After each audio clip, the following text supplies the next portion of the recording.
invitación del grupo editorial Editec. Bienvenidos a esta nueva conferencia donde vamos a hablar de un tema de alto interés para nuestra industria. Ha sido un año complejo, debo decirlo, no solamente por el tema sanitario, sino también por todas las causas y efectos económicos que han dado vuelta a lo que ha sido nuestro país y el planeta completo. En este contexto estamos desarrollando este encuentro que hemos denominado Perspectiva Internacional, cómo viene el mercado del cobre. Lo cierto es que como chilenos todos sabemos que lo que ocurra con el cobre determinará todo cuanto pasará en nuestro devenir, en el mediano y largo plazo. Y por eso tenemos un panel de lujo para abordar, para analizar, para saber qué es lo que va a estar pasando en el mediano y corto plazo con esta industria que nos afecta tanto. Este evento cuenta con el patrocinio del Ministerio de Minería y por lo mismo a continuación vamos a contar con unas palabras del Ministro de Minería que nos explicará cuál es su perspectiva, cuál es su visión al respecto. Presentamos al Ministro de Minería, el señor Paldo Procuriza. Adelante, por favor.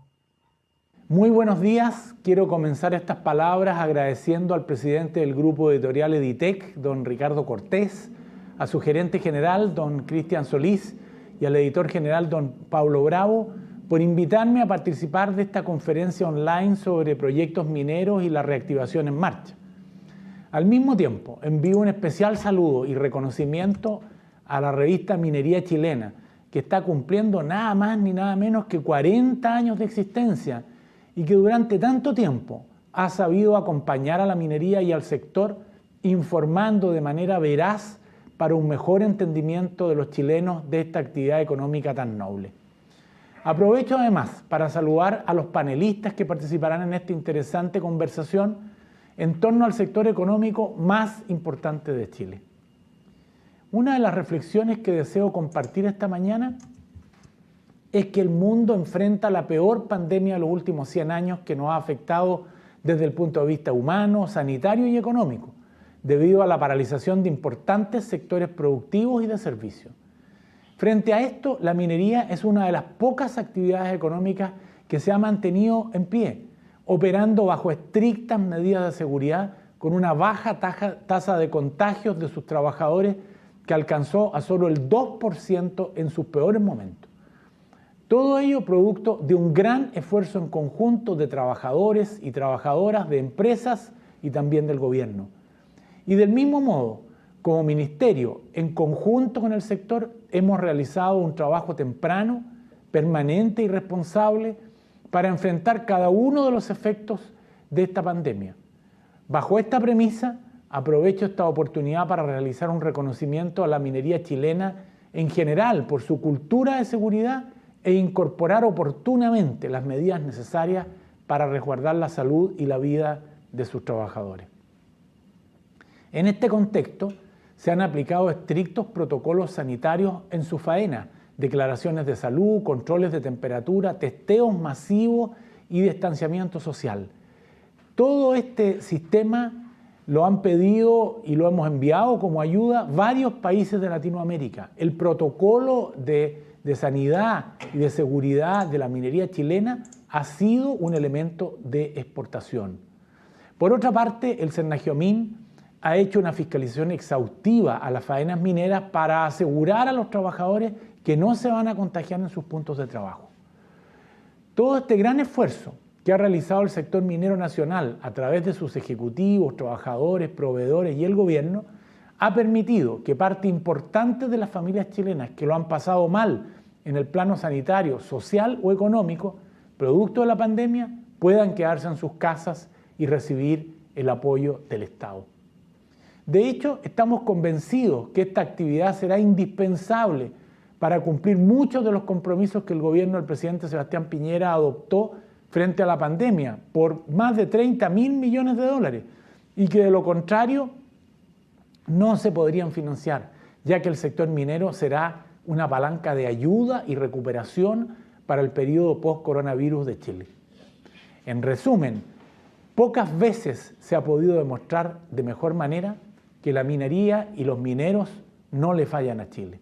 Esto va mucho más allá de una simple aseveración de este ministro, pues se sustenta en hechos como los que hemos mencionado y que los chilenos han percibido durante los últimos meses. La minería nos entrega buenas noticias.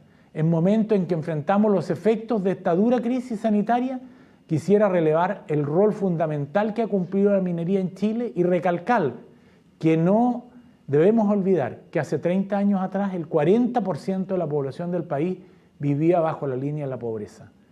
Hoy, y por lo menos hasta antes de la pandemia, el INE nos decía que solo el 8,3% de los chilenos se encontraban en esa condición. Es decir, la mitad de ese esfuerzo lo ha hecho la actividad minera, lo han hecho ustedes.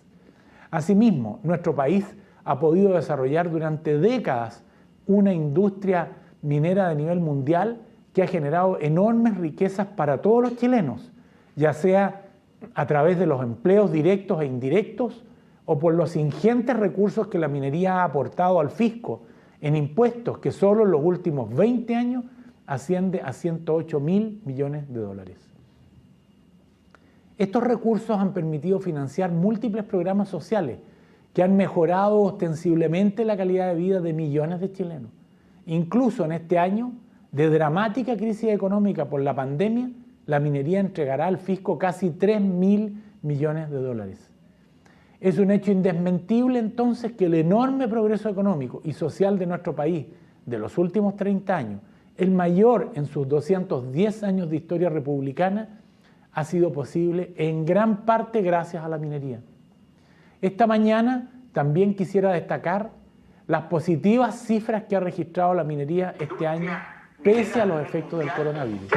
Por ejemplo, el índice mensual de actividad económica IMASEC minero registró una variación acumulada de 1,7% a septiembre del 2020, mientras que el IMASEC no minero tuvo una caída de 8,7% en igual periodo. Al mismo tiempo, según un reporte del Banco Central, durante enero y octubre de este año, las exportaciones mineras aumentaron 6,2% en comparación con el mismo periodo del año 2019. Esta alza significa que ingresaron al país 31.400 millones de dólares por los envíos al extranjero de cobre, hierro, plata, oro, concentrado de molibdeno, carbonato de litio, sal marina y de mesa. En esta misma línea, en el 2019, los proyectos aprobados por el Sistema de Evaluación de Impacto Ambiental pasaron de 78 iniciativas por 19.514 millones de dólares a 82, con un total de 23.378 millones de dólares en el 2020. Esto equivale a un aumento del 20% o 3.800 millones de dólares. Este incremento generaría una mejora en la proyección de empleos que creará la actividad minera nacional, pasando de los 68.378 puestos de trabajo estimados en septiembre del año pasado a 84.311 puestos de trabajo en este año. Es decir, casi 16.000 empleos más, lo que equivale a un alza anual de 23%. Por otra parte, quisiera destacar que el cobre presenta perspectivas positivas para su demanda futura, especialmente en el ámbito de la electromovilidad y las energías renovables. En cuanto a electromovilidad, y de acuerdo con estimaciones de la consultora CRU, se espera que para el 2030 el consumo del metal rojo para la industria de vehículos eléctricos e infraestructura de carga alcance los 3 millones de toneladas, representando el 11,5% del consumo total. En tanto, y según el mismo reporte, la demanda de cobre destinada a energías renovables, solar, fotovoltaica y eólica llegará a 1,3 millones de toneladas al mismo periodo. Y del mismo modo, hemos recibido de muy buena manera que el precio del cobre haya superado los $3 la libra, como ocurrió el lunes pasado, en que alcanzó $3.23. Esta cifra es la más alta registrada en los últimos 2 años y medio y se debe principalmente al crecimiento y recuperación de la economía en China. Esto sin duda es un alivio para las arcas fiscales, ya que implicará una mayor recaudación de recursos con el fin de ayudar a las familias que los están pasando mal producto de la pandemia. A lo anterior se suman expectativas mineras muy positivas en el corto y mediano plazo. Por ejemplo, contamos con una interesante cartera de inversiones mineras por 74.047 millones de dólares para los próximos 10 años, es decir, 1.500 millones de dólares más en relación con el informe que hizo Cochilco el año pasado, lo que refleja nuestro compromiso de impulsar la actividad minera nacional y la creación de más y mejores empleos. En este catastro elaborado por Cochilco destacan nuevas iniciativas como la continuidad operacional de Carmen de Andacollo de TEC por 100 millones de dólares, la continuidad de Minera Candelaria de Landing Minion por 600 millones de dólares y el proyecto de mediana minería Arqueros de Ininetsu Mining por 200 millones de dólares. A esto se suma la reactivación de proyectos de Kinross, Lobo Marte por 995 millones. Cabe señalar que gran parte de los proyectos mineros de este catastro entrarán en operación en el periodo 2020-2024, donde las primeras puestas en marcha serán el próximo año, lo que es una muy buena noticia para Chile. Otro tema que quisiera abordar esta mañana y que ha sido reflejado en los artículos de esta revista es la minería sostenible. En este sentido, el sector minero nacional se está adaptando a los desafíos del futuro para seguir siendo el faro económico de Chile durante el siglo XXI, donde la sostenibilidad juega un rol clave. Como gobierno del presidente Piñera, creemos que la actividad minera debe tener una mirada integral que considere las variables ambientales, sociales y económicas. Porque Chile y los chilenos necesitamos más y mejor minería y con una mejor trazabilidad. Como Ministerio de Minería, queremos que la industria avance hacia una minería verde mediante la incorporación de las siguientes acciones: uso eficiente de la energía y fomento al uso de energías limpias, uso eficiente de los recursos hídricos en las operaciones mineras, incorporación de la economía circular en las operaciones, mejorar las condiciones laborales de seguridad y salud ocupacional de los trabajadores, minimizar los impactos ambientales en las comunidades. La industria minera chilena comparte estos principios y está dando pasos concretos para transformar sus operaciones y apuntar hacia la sostenibilidad. En esta materia tenemos la experiencia de Codelco, Anglo American, Antofagasta Minerals y BHP, que han incorporado vehículos eléctricos para el transporte de sus trabajadores en la faena. También la instalación de paneles solares en el tranque de Relave y Las Tórtolas por parte de Anglo American, o la disminución de emisiones de CO2 de Minera El Abra. Esta última ha incursionado además en un tema extraordinariamente importante en este sector, que es la recuperación y reutilización de neumáticos mineros. Del mismo modo, podemos señalar que al 2023 la mitad de las empresas de la minería del cobre van a tener 100% de suministro eléctrico generado por energías renovables. Creo que esta es una gran noticia para Chile y una gran noticia de nuestra minería. 100% de energía renovable, energía eléctrica renovable en el 50% de las empresas mineras. Cabe consignar que hace 5 años el sector generaba el 100% de su energía con carbón y diésel y hoy ha evolucionado para hacerlo con energías limpias. En este aspecto destaco que la ENAMI será una de las primeras compañías mineras que tendrá todo su consumo eléctrico garantizado con fuentes de energía limpia el año 2021. Asimismo, la minería del cobre es una de las industrias que está haciendo esfuerzos sustanciales para una mejor utilización del recurso hídrico, con una recirculación del agua que alcanza hasta un 86% en algunos casos. Por su parte, y de acuerdo con un estudio de Cochilco, el 2019 el consumo de agua de origen continental se redujo en 6,8%. A pesar de que la minería creció, el consumo de agua se redujo en 6,8% respecto del año 2018. En tanto, casi el 80% de los proyectos de la minería chilena contempla la construcción de desaladoras o el uso directo de agua de mar en sus procesos. En este sentido, Minera Escondida anunció que detendrá la extracción de agua de los acuíferos altoandinos gracias a la inversión en plantas desaladoras y al mejoramiento operacional. En esta misma línea, Minera Los Pelambres informó que espera operar principalmente con agua de mar a partir del 2025, mientras que Freeport-McMoRan y Antofagasta Minerals anunciaron su compromiso con el sello internacional Copper Mark, que certifica las prácticas de la producción responsable de las empresas. Para finalizar, quisiera señalar que confío en el rol preponderante de la actividad minera va a tener en este periodo post-pandemia. Por ello, aprovecho esta oportunidad para reiterar que necesitamos el apoyo a sus proyectos con el fin de que más y mejor minería se lleve a cabo y más familias chilenas tengan esperanza y oportunidades durante esta etapa que será extraordinariamente dura y compleja. No debemos olvidar que donde existe actividad minera hay mejores trabajos, mejores remuneraciones y mayores oportunidades y menores índices de pobreza. Desde ya reitero mis agradecimientos y felicitaciones a los organizadores de este evento. Es de esperar que de esta instancia obtengamos interesantes conclusiones para seguir impulsando este sector económico tan importante para el presente y el futuro de Chile. Muchas gracias y muy buenos días. Muchas gracias, señor ministro.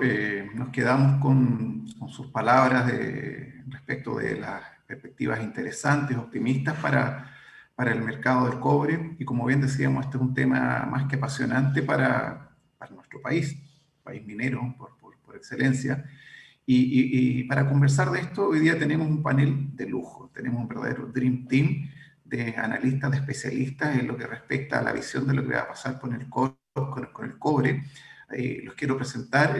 Son Jorge Campayos, director de Estudios y Políticas Públicas de la Comisión Chilena del Cobre, Cochilco. Bienvenido, Jorge. Tenemos a Daniela de Sormó, la directora de Estudios de Vantas Group. Tenemos a Juan Carlos Guajardo, director de Plus Mining. Y finalmente tenemos al profesor, al académico de la Pontificia Universidad Católica, Gustavo Lagos, también autor de gran cantidad de libros sobre este tema. Muchas gracias a todos. Y quisiera comenzar con Jorge. El ministro nos hablaba de las perspectivas optimistas para el cobre, pero este año toda la economía mundial ha estado muy golpeada por el tema de la pandemia del COVID-19. Quería preguntarte, Jorge, desde la perspectiva de nuestra industria, ¿cuánto realmente nos afectó el COVID-19 y qué temor hay en este momento con respecto a un posible rebrote, una segunda ola, como lo que está afectando a Europa actualmente? Adelante, Jorge. Bueno, en primer lugar, muchas gracias por la invitación. Bueno, Pablo, el impacto yo creo que hay que separar en varios elementos el impacto que ha tenido el COVID. Partió siendo muy fuerte el impacto que tuvo en el precio los primeros meses, no solamente en el cobre, sino que en la mayor parte de los metales y en los commodities. Tuvo un fuerte impacto debido a la brusca caída de la economía china, y eso fue, yo diría, lo más relevante que tuvimos hacia el comienzo de año. Un shock fuerte de expectativas de la demanda. Cuando se contagia, el virus se disemina hacia Europa y hacia Estados Unidos, vienen luego otras caídas de la demanda. No obstante, el precio se recupera rápido. El precio del cobre se recupera relativamente rápido. En un par de meses o 3 meses aproximadamente está medido, digamos, se recupera a los niveles que tenía previamente. Porque ahí el riesgo pasa a ser ya no de demanda, sino que pasa a ser un riesgo más grande de la oferta. Y ese es el riesgo que se ha mantenido, yo diría que hasta las últimas semanas, digamos, y que afortunadamente ha llevado el precio del cobre incluso a niveles por sobre los que teníamos previamente. Por lo tanto, ese riesgo de oferta y la necesidad y la estrategia de parte de China de poder abastecerse de este insumo que es estratégico ha mantenido el precio en muy buen nivel, y eso lo podemos ver en la de la existencia, en el alto nivel de importaciones de refinado que ha tenido este año China. Eso probablemente se va a mantener en los próximos meses. En relación con lo que impacta en Chile, nosotros eso, claro, hay que vamos a tener un impacto mayor en la producción. Afortunadamente, el impacto en Chile, con respecto a lo que esperábamos originalmente, no creo que vaya a llegar este año a 100.000 toneladas. Nosotros en algún momento llegamos a pensar que podían llegar a ser 200.000 toneladas. Lo que sí ocurrió con fuerza fue en Perú, una caída fuerte en la producción, y eso esperamos que durante estos meses se apacigüe, digamos, también ese riesgo de tengamos el próximo año ya un mercado mucho más funcionando. Ahora, si hay segunda ola importante, como ha habido en Europa, en Estados Unidos, este escenario puede cambiar, y todo va a depender al final de qué tan rápido y qué tan masivo puede hacer un proceso de vacunación.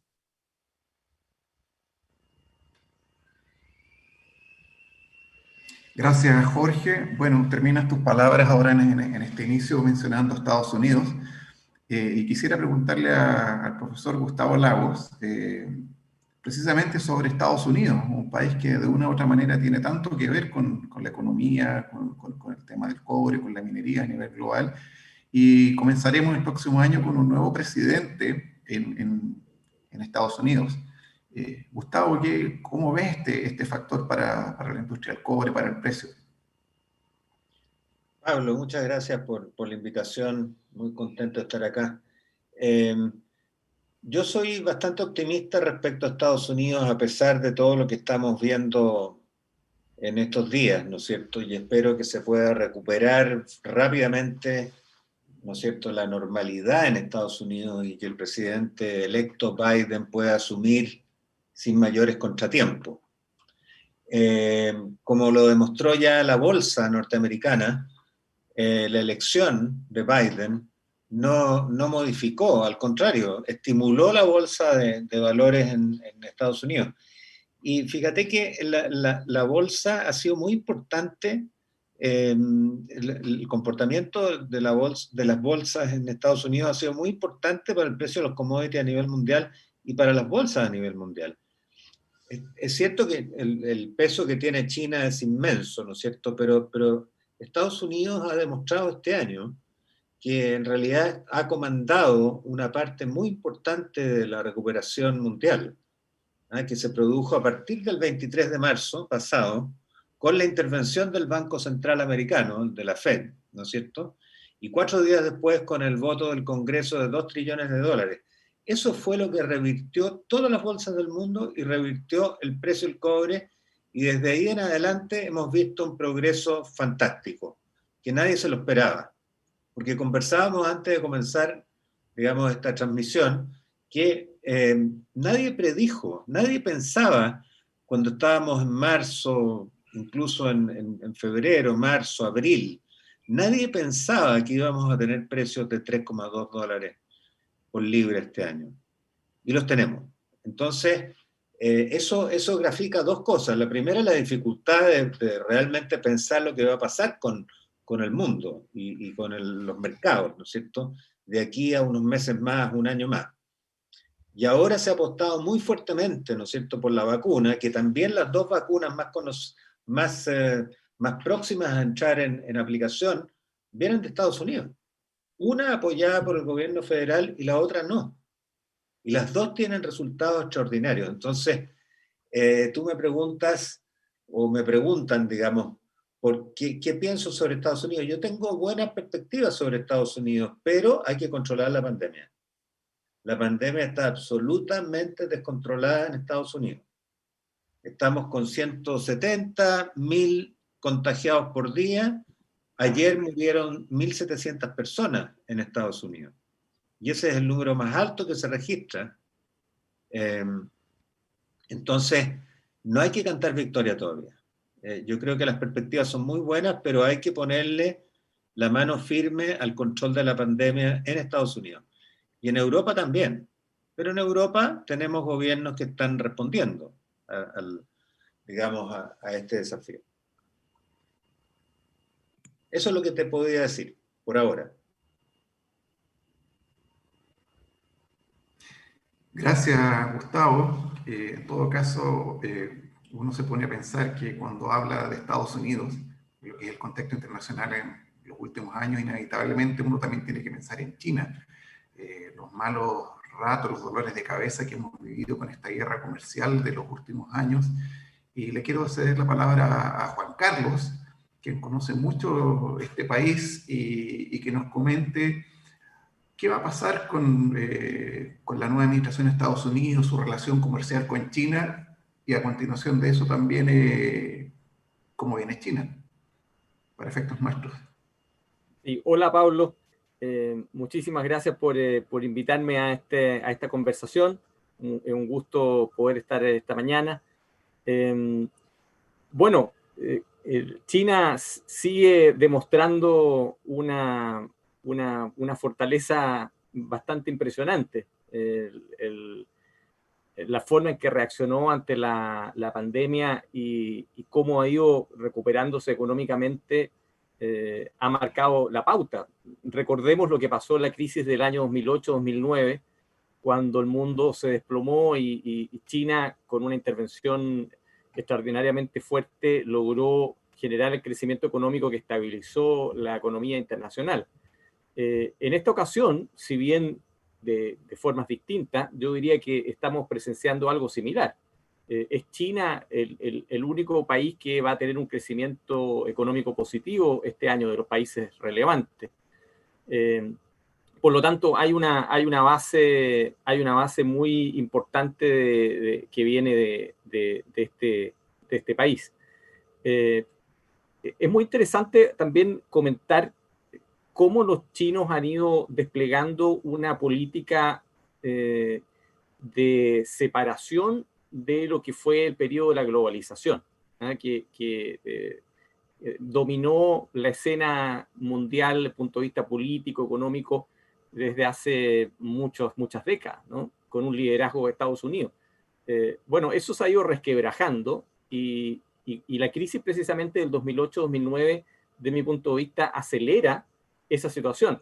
Y siempre lo he comentado, creo que los chinos han tenido la capacidad de poder entender las tendencias que se venían observando y China ha sido el país que de manera proactiva ha buscado la forma de desacoplarse o no depender tanto de la relación comercial con Estados Unidos.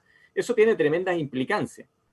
Las podemos seguir comentando durante la conversación, pero en el último discurso en el plenario del Partido Comunista Chino, Xi Jinping acuñó el concepto de la circulación dual, el dual circulation, que significa, por un lado, mantener su apuesta por la acción internacional, pero ojo, no con las reglas del juego de la globalización, sino que anclado en el concepto del One Belt, One Road.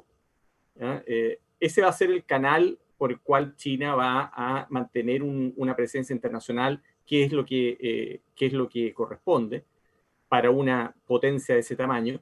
Pero por otro lado, menciona por primera vez con mucha fuerza el concepto doméstico. Y en ese sentido, ahí viene el optimismo que uno puede mantener respecto a los commodities y China, ¿no? Porque hay una apuesta muy fuerte por la tecnología propia. Ya se sabe que esta disputa que hay entre Estados Unidos y China, el tema comercial es una parte, pero el tema tecnológico es probablemente lo más importante. China apuesta fuertemente por un desarrollo tecnológico endógeno. Y por otro lado, reafirma el compromiso de sacar de la pobreza a 600 millones de personas. A veces se nos olvida, digamos, que por la escala del animal en China, que son 1.400 millones de personas, han tenido una cosa extraordinaria, que sacaron de la pobreza cientos de millones de personas, pero todavía tienen una gran cantidad de pobreza hacia el interior del país. Y en ese sentido, los planes que está esbozando China en esta Dual Circulation Policy son extraordinariamente optimistas para las materias primas, porque implican el desarrollo de grandes ciudades, megaciudades, con un desarrollo de infraestructura extraordinariamente fuerte. Por lo tanto, si bien el inicio de la etapa del desarrollo de China, que implicó el superciclo o apoyó el superciclo, es algo irrepetible, yo creo que las políticas que está planteando China son altamente positivas para el consumo de materias primas en los próximos años.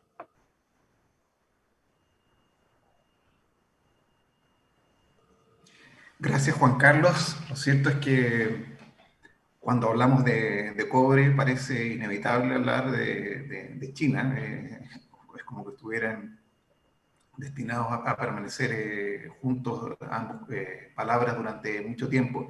Y otro de los temas que recientemente China sorprendió a todo el planeta fue su renovada agenda verde, con anuncios importantes sobre descarbonización de aquí a los próximos años. Entonces yo quisiera preguntarle a Daniela, de la mano de esta nueva propuesta china hacia el camino hacia una carbono neutralidad, desarrollos tecnológicos, ellos están haciendo también una importante apuesta por la electrificación del transporte. ¿Cómo ves y con qué velocidad ves tú, Daniela, que esto va a afectar la demanda de cobre? Hola Pablo, buenos días a todos. Muchas gracias por la invitación. Muy interesante panel y un tema realmente prioritario para nuestro país.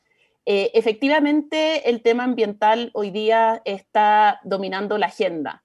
Y todo lo que ha pasado con las medidas de confinamiento, paralización de la actividad, ha mostrado durante los primeros meses del año como la otra cara de la moneda, es decir, ciudades más limpias. De hecho, los niveles de contaminación, de polución en China, por ejemplo, se redujeron de manera considerable. Y ahora que el desconfinamiento ha vuelto y China ya está en una fase ya más de control de la pandemia, la polución ha vuelto a los niveles previos al COVID. Entonces, China tiene una agenda ambiental muy ambiciosa y ellos saben que todavía no alcanzan su pic de emisiones. De hecho, en esta agenda que presentaron hace poco, hablan que el pic de emisiones de CO2 podría llegar su máximo hacia 2030, porque obviamente todavía China tiene mucho que hacer en esta línea, todavía hay industria que no está totalmente tecnologizada, que no tiene en el fondo las herramientas o la forma de poder ir reduciendo. Entonces ellos están conscientes de eso y saben que todavía van a seguir aumentando en sus emisiones, pero después de este pic de 2030 ya las medidas ya debiesen empezar a tomar efecto y hablan de alcanzar la neutralidad de carbono hacia 2060. Entonces esto es súper importante porque China, como comentaba Juan Carlos, finalmente, o sea, es lo que mueve el mercado del cobre y las tecnologías asociadas a la descarbonatización implican un mayor consumo de cobre. Por ejemplo, lo que es la generación limpia a partir de energía eólica y solar, por ejemplo, utiliza entre 4 y 6 veces más cobre que esa energía producida a partir de combustibles fósiles.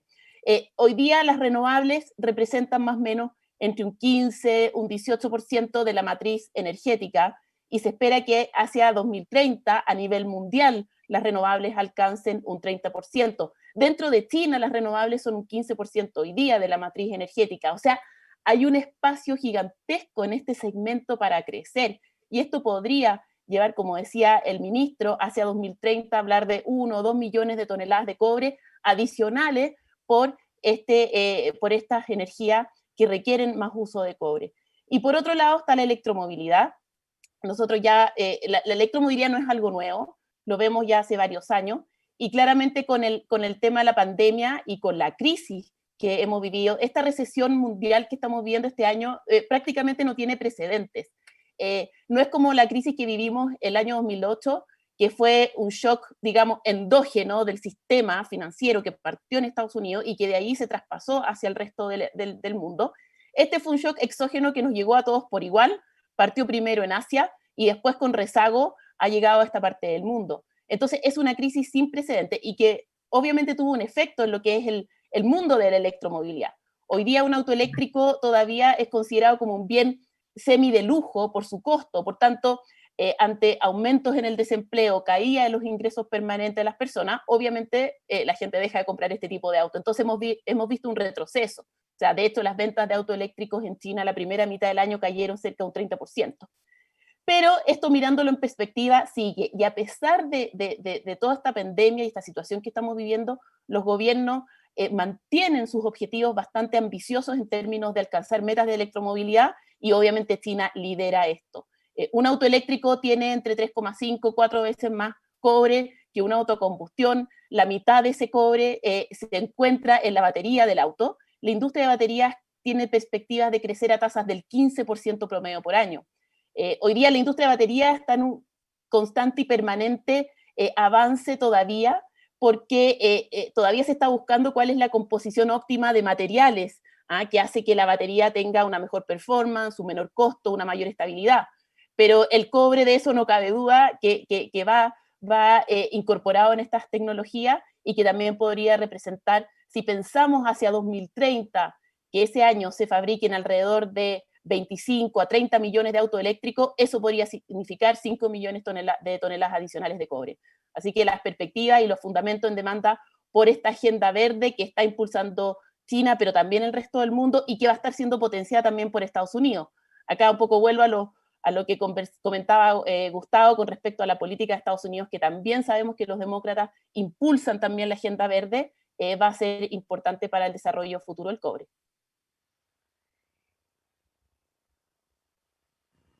Gracias, Daniela. Bueno, veo que vamos con buenas noticias sumando por todas partes. Vamos a seguir conversando en este panel muy interesante. Tenemos que hacer una primera pausa porque el auspiciador Envirosuite ahora nos va a dar un saludo.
Parece que nos había escuchado hoy de nuevo. Bueno, parece que hay buenas noticias para la industria del cobre y ahora concretamente queremos hablar de oferta. Entonces quiero preguntarle a Jorge en qué momento la nueva cartera de proyectos va a pillar bien o mal parado a Chile para esta tendencia que viene ahora en el futuro. Primero, confirmar que efectivamente nosotros somos bastante optimistas y no vemos que el problema en la industria del cobre esté por el lado de la demanda. Hay mucho optimismo y hay, yo creo que bastante certeza.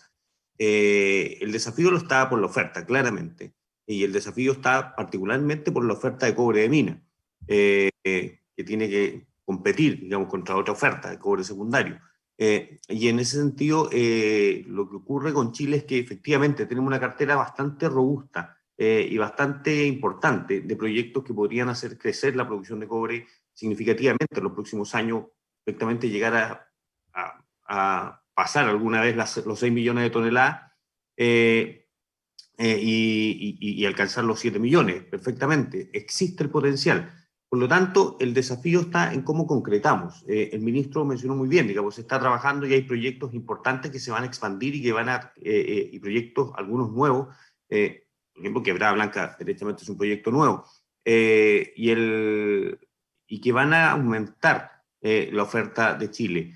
Probablemente no como aumentó en la década de los 90, y eso también hay que tenerlo súper claro, digamos, que la tasa de crecimiento que tuvo la producción de cobre en Chile en los 90 es muy difícil que se vuelva a dar, y por lo tanto el impulso que tiene que dar la minería del cobre en Chile no solamente no viene de una tasa de crecimiento de la producción, sino que tiene que ver con cómo se encadena y cómo genera nuevos desafíos, pero lo básico es que se desarrollen los proyectos, y para eso están dadas las condiciones. Se está trabajando en una política minera que apunte a un desarrollo de largo plazo de la actividad.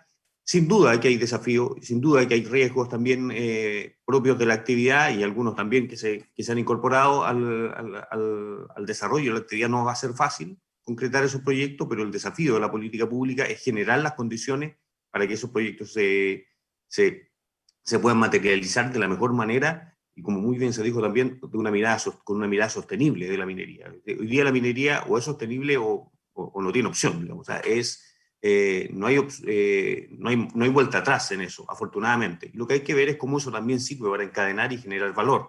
Desde el punto de vista de la oferta para Chile, para el próximo año, nosotros pensamos que se va a recuperar los niveles de producción que tuvimos este año, esta pérdida que hemos tenido, y en algo va a crecer el próximo año. No pensamos que vayamos a llegar todavía a los 6 millones, no obstante, el potencial está para llegar a 6 millones de toneladas, y yo creo que el principal desafío está en cómo se recupera la oferta del resto del mundo. Siempre es bueno, digamos, un justo equilibrio entre oferta y demanda, particularmente en una industria que siempre a lo mejor no tiene los mejores historial ni los mejores papeles históricos, digamos, con respecto al tema de sustentabilidad. Por lo tanto, las intenciones o de favorecer la minería, la oferta secundaria de minerales, chatarra en algunos países, hay que mirarlo con mucho cuidado, porque el incentivo hacia esa minería, hacia esa oferta de cobre particularmente, puede ir en desmedro en algunos casos de la oferta primaria, y por eso el desafío es muy complejo. Generar las condiciones para el desarrollo de los proyectos, pero que esos proyectos sean sostenibles y sean un aporte a la creación de valor. Porque, insisto, ya no es simplemente aumentar la producción, hay que ver cómo también somos capaces de generar mayor encadenamiento. Es bastante complejo, pero desde el punto de vista de la oferta, y creo que hay mucho más desde el punto de vista de la oferta y desde el punto de vista de la demanda, definitivamente. Gracias, Jorge. Bueno, y así como Chile es un país clave para la oferta de cobre, también lo es Perú, nuestro país vecino. Un país que en las últimas semanas, en los últimos días, nos ha sorprendido bastante con sus problemas de inestabilidad política. En ese sentido, quisiera preguntarle a Gustavo cuál es la visión que él tiene respecto de cómo esta inestabilidad pudiera afectar de alguna medida al inversionista y el desarrollo de la industria minera. Difícil pregunta a responder, Pablo. Yo creo que el Perú cometió un grave error, digamos, a principios de este año, cuando ordenó cerrar muchas faenas mineras, y van a cerrar este año con unas 300.000 toneladas menos que el año pasado. Entonces ahí está la pérdida de producción que sufrió Perú este año respecto al año pasado, y que contribuyó, por supuesto, a mejorar el precio, muy, muy sustancialmente. Perú fue el número 1, pero segundo fue Zambia, y tercero fue Cobre Panamá, ¿ya? De los que perdieron oferta debido al COVID. Entonces, tú me preguntas por Perú. Yo creo que ellos no van a repetir este error que cometieron, y van a darse cuenta de que la gran caída del Producto Interno Bruto que tuvieron este año y que tienen, ¿no es cierto?, estuvo producida en parte importante por este cierre de las minas, que fue, yo diría, casi inexplicable. No se prepararon las mineras, no pudieron hacerle frente a las exigencias que se les pusieron, etcétera, ¿no? Mira, yo no me atrevo a comentar la situación política de Perú, que es tan compleja. El último presidente duró 3 días. Y ahora tenemos un presidente que aparentemente es más de centro y es más respetado, no es del Parlamento. Yo siempre soy optimista. Yo creo que Perú se va a recuperar, va a salir adelante, y yo creo que sus proyectos mineros van a estar en línea con lo que estaba pensado originalmente.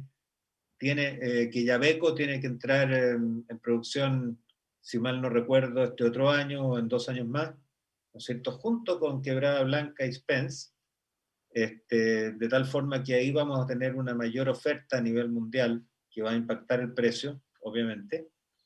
Pero Perú mismo yo lo veo mejorando. Es un proceso complejo porque hay un nivel de corrupción altísimo en todas partes y eso hace muy difícil, digamos, mejorar la situación. Pero yo creo que ellos van a seguir produciendo lo que tenían pensado producir, no van a volver a cometer el error que cometieron en marzo y abril. Los inversionistas, tú me preguntas por los inversionistas en Perú, yo creo que el panorama de Perú a futuro es positivo. Hay muchas oportunidades de inversión eh, y eso va a seguir adelante. Yo no le asignaría a esta situación política particular, digamos, un efecto duradero de largo plazo, ni siquiera de mediano plazo en la inversión. Muy bien. Gracias, Gustavo. Y bueno, así como Perú también está teniendo sus temas, en Chile también los estamos teniendo, no solamente por el tema de cómo hemos enfrentado nuestra industria minera la pandemia del COVID-19, sino también porque estamos viviendo un proceso de constituyente para la nueva constitución, entre otros factores. Entonces, desde la mirada internacional, yo quisiera preguntarles a Daniela y a Juan Carlos, ¿cómo el inversionista extranjero, cómo el operador extranjero está viendo lo que pasa en Chile? ¿Hay confianza, hay optimismo o más bien hay una distancia, hay un cierto temor de cómo cómo se va a desempeñar nuestra minería de aquí en adelante? Quisiera comenzar con Daniela, ¿qué es lo que has podido percibir tú? Bueno, la verdad es que es un tema bastante complejo y que a todos nos tiene un poco con una cuota de incertidumbre, pero la verdad es que tampoco veo una mayor preocupación con respecto a que vayan a cambiar las cosas esenciales o los fundamentos, en el fondo, de nuestra forma de hacer cosas, de cómo se han establecido en Chile los negocios, en particular en relación a la minería.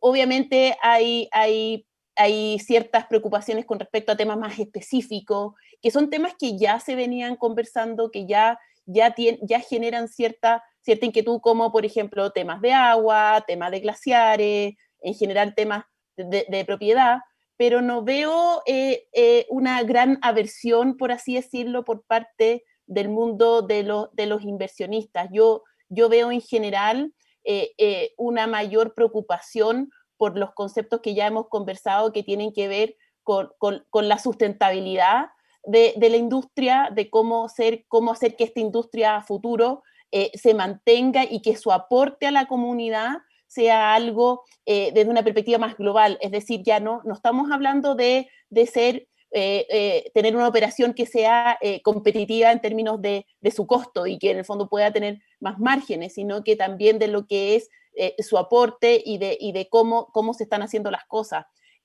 Por ejemplo, iniciativas como el Coppermark, que hemos visto que ya son varias las faenas acá en Chile que adscriben este convenio que es voluntario, pero creo que eso suma mucho y que es una tendencia muy importante. Entonces, creo quizás que me desvío un poco de la pregunta, pero en general, obviamente estas cosas, y vamos a pasar por un año complejo de discusión con la constituyente, y eso siempre genera incertidumbre. Si le sumamos a la inestabilidad en Perú, o sea, hay un tema complejo en oferta, pero no veo que este sea un temor que traspase más allá y que comprometa inversiones, porque cuando hablamos de inversiones en el mundo del cobre o de minería en general, son inversiones de largo plazo.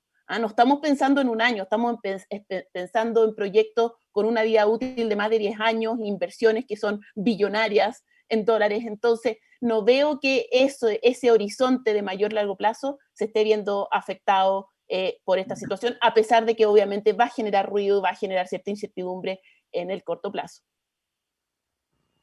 Gracias, Daniela. Juan Carlos. Sí.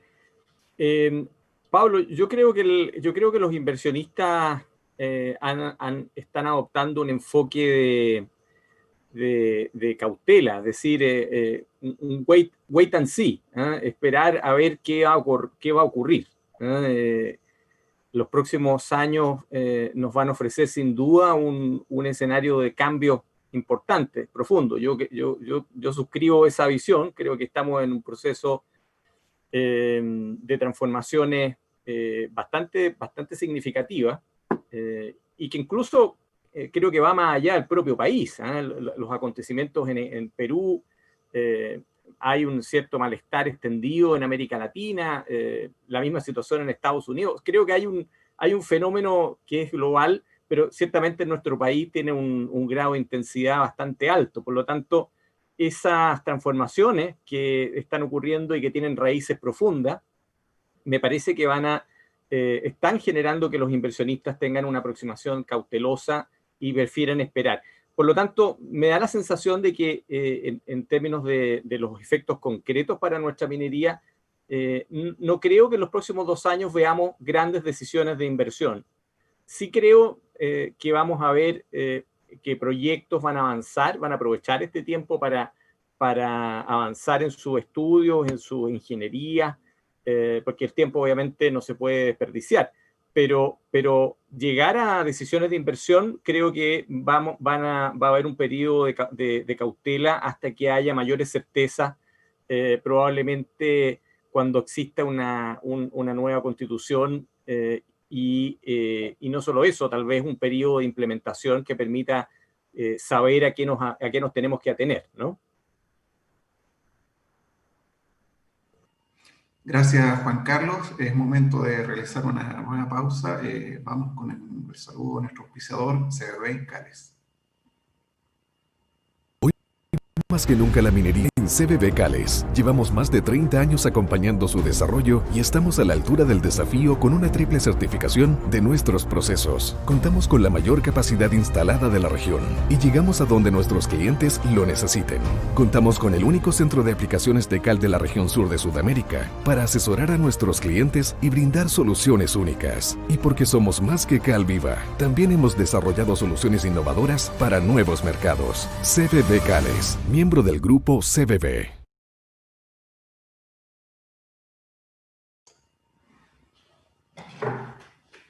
Muy bien, continuamos en este conversatorio sobre cómo viene el mercado del cobre. Y quisiera volver con Jorge, que nos mencionaba una interesante cartera de proyectos que está ofreciendo nuestro país. ¿Qué porcentaje de este proyecto se ve realmente factible, que va a materializarse? ¿Qué proyectos son los que realmente se ven que van a aportar más oferta al cobre? ¿Y cuáles serían aquellos que estarían quedando más rezagados?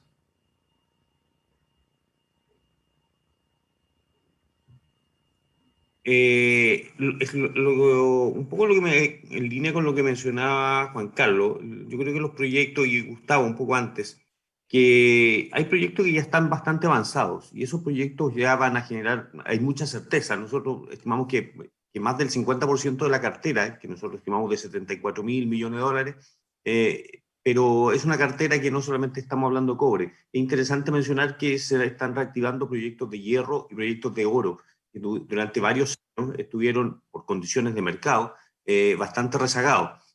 Hay que ver qué pasa con los proyectos de litio también. Ahora, con el cobre particularmente, básicamente, bueno, es que ya se han mencionado un poco lo que pasa con Spence, lo que pasa con Quebrada Blanca, que son los que van a generar impacto productivo, propiamente tal, porque los otros proyectos que se vienen son muchos proyectos de reposición, y esos yo diría que están bastante avanzados. Ahora, proyectos que vienen más atrás, digamos, hacia la oferta de...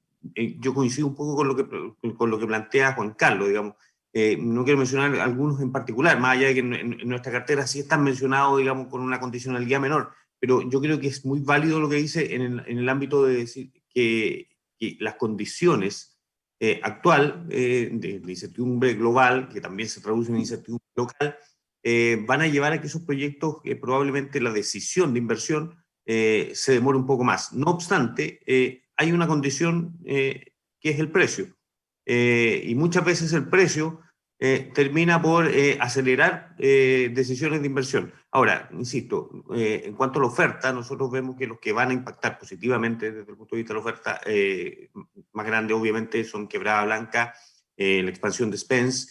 Hay otros proyectos de mediana minería bastante interesantes que son estos proyectos que se están desarrollando en la línea de la cordillera, más cerca de la cordillera de la costa, proyectos de óxido que están estoy pensando en el proyecto Marimaca, que es un proyecto de mediana minería, y yo creo que no hay que dejar de mirarlo. Probablemente el impacto en oferta no es tan grande, pero abre una nueva oportunidad desde el punto de vista de la exploración en franjas metalurgínicas que han sido menos exploradas y que son bastante interesantes. Yo insisto, creo que nosotros tenemos el potencial con los proyectos actualmente existentes y con las expansiones en camino de llegar perfectamente al final de esta década a 7 millones de toneladas. Es posible, es factible, y sería un tremendo salto.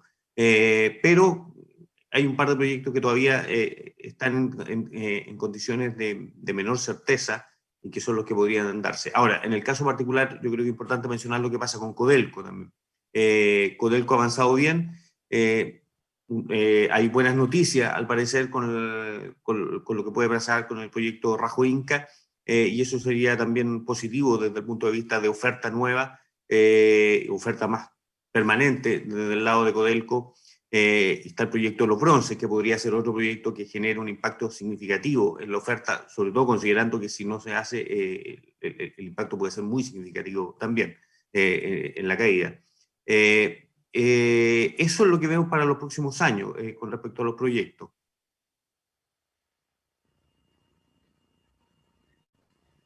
Muy bien, gracias Jorge.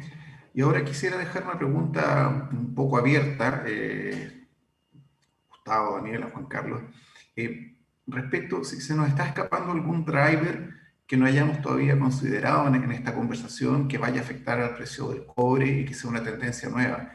Tradicionalmente siempre se habla de la chatarra, es un tema que tiene influencia y del que siempre conversamos. Lo dejo un poco abierto, no sé si alguno de ustedes quisiera plantear alguna nueva tendencia que debamos considerar. Gustavo, tienes que el audio. Pablo, yo creo, primero quiero comentar los proyectos que vienen. Yo creo que la cautela que hay por parte de los inversionistas está más motivada por el precio y por las tendencias que el precio tiene que por la Constitución. Yo creo que lo que yo he escuchado de los inversionistas internacionales, lo que se ha publicado, es que ellos miran a Chile como un país de inversión de largo plazo. Y digamos, desde el principio no han manifestado mayor preocupación por los eventos sociales en el sentido de que puedan afectar la inversión. Lo que sí va a ocurrir este año y el próximo, este año ya terminó, digamos, el próximo y en 2022, es que las empresas tienen que considerar las motivaciones fundamentales para hacer las inversiones. ¿Y cuáles son estas? Primero, ¿en qué nivel está el precio? El precio del próximo año va a estar bien situado. Segundo, ¿cuál es la tendencia del precio? ¿Es hacia arriba o hacia abajo? Si es hacia abajo, según los bancos de inversión y las grandes consultoras, difícil que se materialice la inversión. Y tercero, tenemos disponibilidad de nuevos proyectos que estén listos para partir, que estén con las zapatillas de clavo, o sea, que tengan aprobada la ingeniería de factibilidad y que tengan aprobados los estudios de impacto ambiental. Esos son los tres factores que yo creo determinan las decisiones de inversión en los próximos años. ¿Qué habría que apurar? A mi juicio, yo creo en primer lugar el proyecto Radomiro Tomic, la concentradora, es un proyecto muy bueno, ¿ya? Que de acuerdo a todos los cambios que se le han hecho, digamos, tiene grandes rentabilidades, y yo creo que Codelco cometió un error en postergar la decisión de ir adelante con esto, supeditándola a un estudio previo menor de la explotación de sulfuros secundarios, digamos, la misma división. Yo creo que hay que tomar esa decisión, porque Radomiro Tomic le mueve la aguja a la, digamos, a la rentabilidad de Codelco. Estoy siendo muy franco, digamos, en lo que estoy diciendo. ¿Qué otros factores se nos han escapado o no hemos tratado acá? Yo creo que hay dos factores adicionales. Primero, las fundiciones. China aumentó en los últimos 5 años el 40% de su capacidad de fundición. Y con eso lanzó las tarifas que cobran las fundiciones, las lanzó al suelo. Eso le conviene a nuestros productores de concentrados, pero es una conveniencia de corto plazo. Y no le conviene a las fundiciones del mundo. O sea, van a quebrar un montón de fundiciones en el mundo. Incluso las fundiciones chinas en este momento, digamos, excluyendo lo que puedan ganar con la recuperación de otros metales, están perdiendo plata, en promedio, ¿ya? ¿Por qué? Porque estos cargos de tratamiento son muy bajos. Ahora, si cierran las fundiciones en el mundo, ¿cuál es la consecuencia? La consecuencia es que China tiene más control sobre el mercado de los concentrados. Y eso es algo realmente muy negativo que nosotros abordamos en el trabajo de la Comisión Presidencial para Fundiciones del año 16 y dijimos que Chile no debe por ningún motivo reducir su capacidad de fundición. ¿Y qué es lo que vemos en Chile? Que hay 3 fundiciones que estarían en peligro de cerrar justamente por motivos económicos. Entonces, además de motivos ambientales, que podría venir más a futuro, pero los motivos económicos están presentes ahora, ¿ya? Y más aún con la presión que presenta China. Entonces, es necesario ir pensando en una nueva fundición para Chile de tecnología de clase mundial que pueda, ¿no es cierto?, recuperar todos los desechos que produce y todas las emisiones y que sea un ejemplo. No voy a decir más sobre el tema, pero creo que el tema de fundiciones es muy esencial. Y hay otro aspecto que está relacionado con las fundiciones y que se mencionó anteriormente, y es que las fundiciones en Chile, siempre que sean verdes, o sea, que tengan energía renovable, incluso si no la tienen, compiten muy bien en términos de la huella de carbono del cobre chileno con las fundiciones chinas, ¿ya? ¿Por qué? Porque resulta que la matriz china tiene mucho más carbón que la matriz chilena. Tiene 70%. La matriz chilena tiene un poquito más de 50% en este momento, ¿ya? Y además está el transporte. El transporte concentrado tiene una huella de carbono muy alta, transporte cátodo muy baja. Entonces, es conveniente instalar fundiciones desde el punto de vista ambiental aquí en Chile. Y el punto final es la chatarra. Se habla mucho de la chatarra, pero yo les puedo dar un solo dato. Soy un poquito escéptico respecto a la chatarra, a la importancia que puede tener la chatarra en el futuro. No lo descarto de aquí a 20 o 30 años, pero fíjense ustedes que en los últimos 60 años la chatarra que se usa para el cobre refinado no ha superado nunca el 20% de la demanda, ¿ya? Entonces, yo no quiero seguir hablando de este tema, porque podría hablar mucho rato, puedo dar una clase sobre este tema, pero no tengo grandes perspectivas para que aumente la cantidad de chatarra a nivel mundial en el corto, ni siquiera en el mediano plazo. Gracias, Gustavo. Daniela, Juan Carlos, ¿algún otro driver que a lo mejor sea interesante mencionar aquí en lo que va a ser el desempeño de esta industria? Sí, bueno, yo iba a comentar justamente lo que decía Gustavo, creo, o sea, del tema de las fundiciones y el tema de la chatarra. Concuerdo con su visión, absolutamente. Así que, bueno, para cerrar un poco también hablar de los desafíos, creo, para nuestra minería, y un poco tomando lo que se ha hablado también del precio.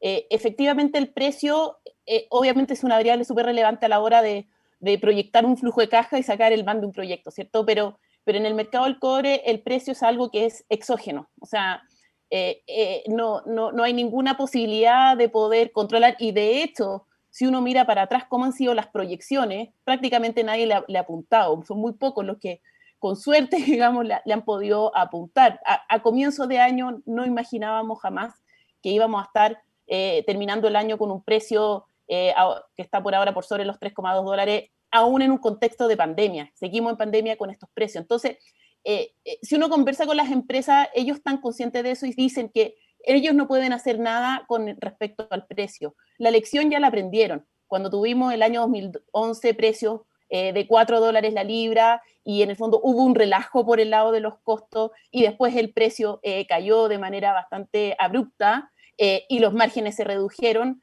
Esa lección ya se aprendió, y hemos visto que en los últimos años las empresas han hecho mucho esfuerzo en controlar los costos, mejorar las eficiencias. Entonces, los desafíos siguen en esa línea. O sea, el precio es un dato, pero obviamente hay que apuntar a la otra parte de la ecuación, que tiene que ver con los costos. Estamos en un contexto de sabemos que un recurso que hoy día su calidad se va deteriorando, tenemos menores leyes, tenemos menor productividad.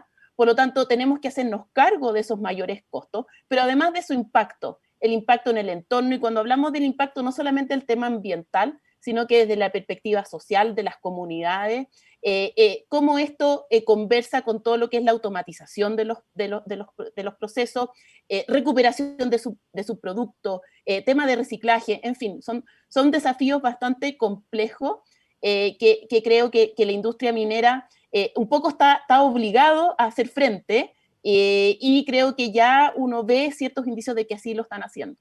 Si queremos tener una minería sustentable, verde, carbono neutral, claramente esos son los desafíos que tenemos que ir a hacer frente, independiente de cómo esté el contexto internacional, cómo estén los precios, etcétera. Muy bien, un apunte. Entiendo que Jorge tiene algún comentario sobre el tema de la chatarra. ¿Cuál sería, Jorge?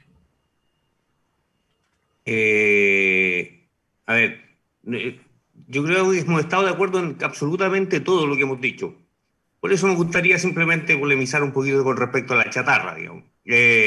Comparto la apreciación del profesor Gustavo Lago con respecto al valor histórico que ha tenido la chatarra. Y si no hay distorsiones en los mercados, esto debería continuar.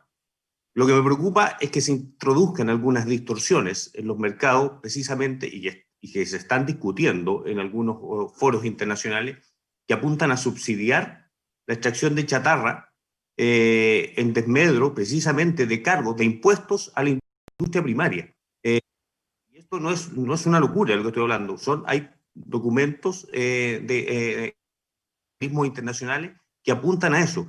Y eso es lo que me preocupa desde el punto de vista de la chatarra, porque se puede, simplemente por la apreciación primera, que podríamos decir prejuicio, de que por ser reciclado es mejor y más limpio que ser minero, y ser primario, extractivo, pueden llevar a generarse algunos incentivos. Insisto, se están discutiendo, y no poco, hay documentos escritos con respecto a eso, y eso es lo que me preocupa. Estoy de acuerdo que en condiciones normales tal vez algo podría aumentar simplemente porque el stock empieza a aumentar, y los costos de la extracción se hacen más altos, y eso podría generar algún pequeño cambio en la tendencia del uso de chatarra. Pero si se introducen algunas políticas que distorsionan esta relación natural, creo que eso podría afectar. Y en ese sentido creo que sí existe el riesgo, hoy día veo un riesgo mayor de sustitución de chatarra, de secundario en general, por primario, que el que hemos tenido históricamente. Gracias. Juan Carlos, si tú estás viendo también algunos elementos nuevos de distorsión, como menciona Jorge, o algún otro driver que pueda afectar aquí al mercado. Bueno, yo lo que podría agregar en el tema de la chatarra es que, vinculándolo con el tema de las presiones ambientalistas, y yo creo que de ahí viene lo que está mencionando Jorge, se favorece o se intenta favorecer el reciclado para, de cierta manera, aminorar lo que se vislumbra como el impacto de la minería primaria, ¿no?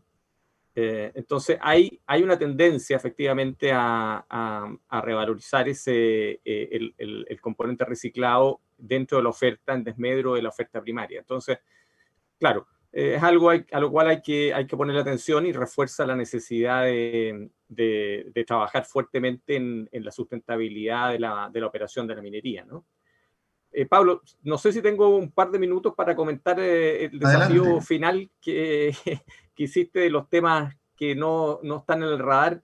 Me gustaría agregar dos de corto plazo y uno de tal vez un poco mayor envergadura.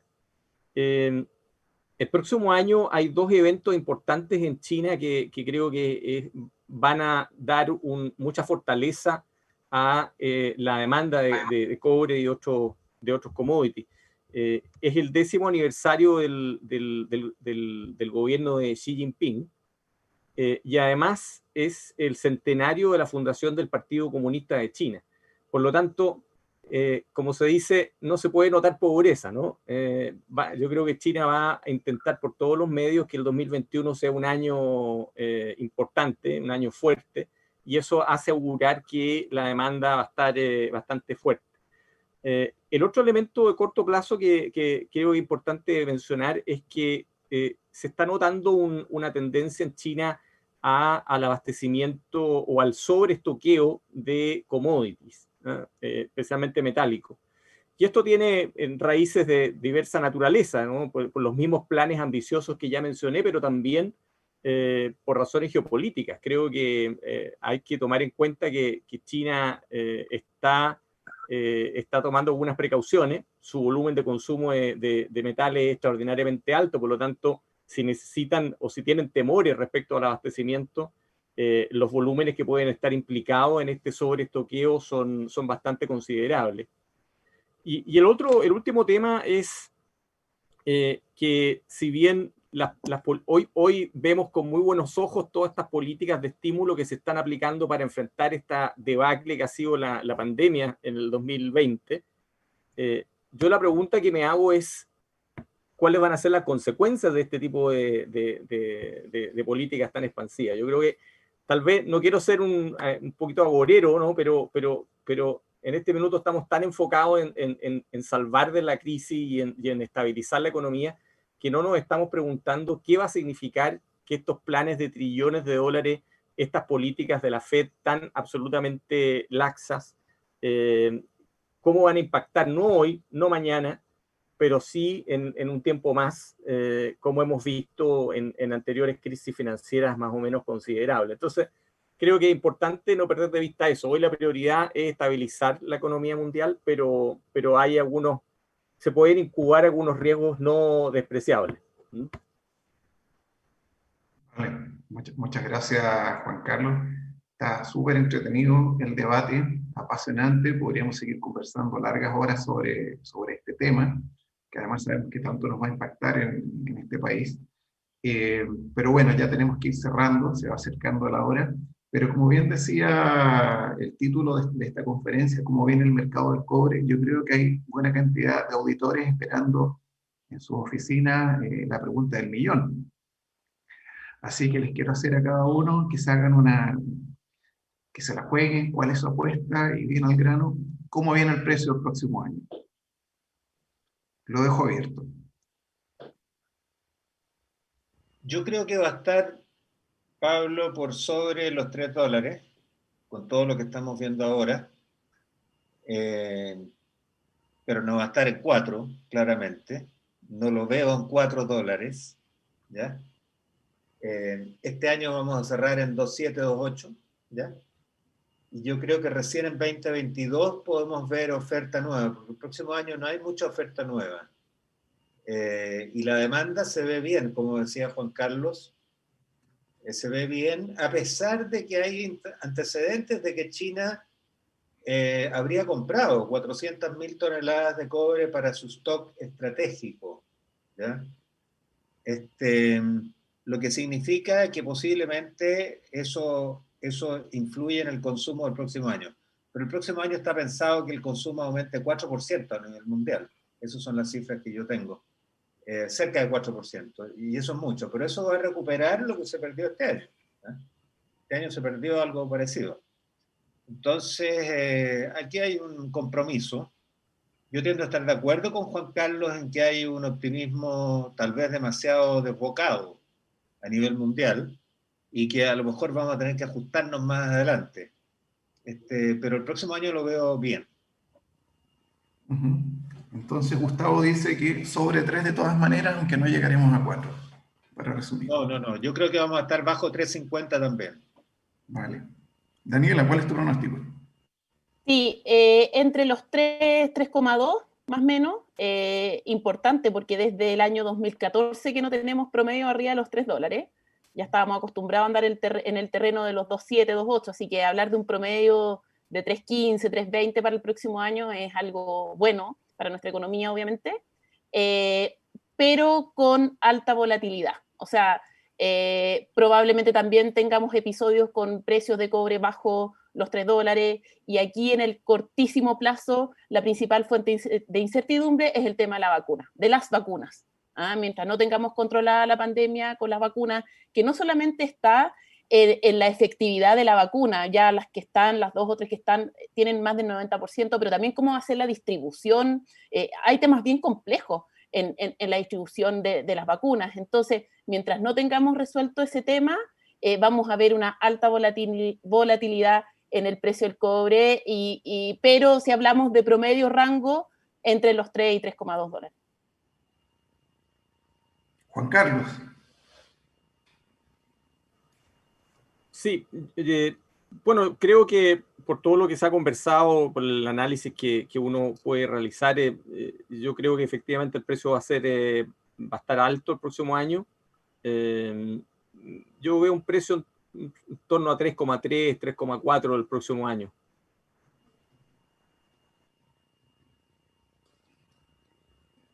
¿Y Cochilco? ¿Qué nos dice? Bueno, Cochilco, lo único que puedo decir es que nosotros lo vamos a decir el lunes, el valor. Por lo tanto, hoy día me puedo referir solamente a un rango.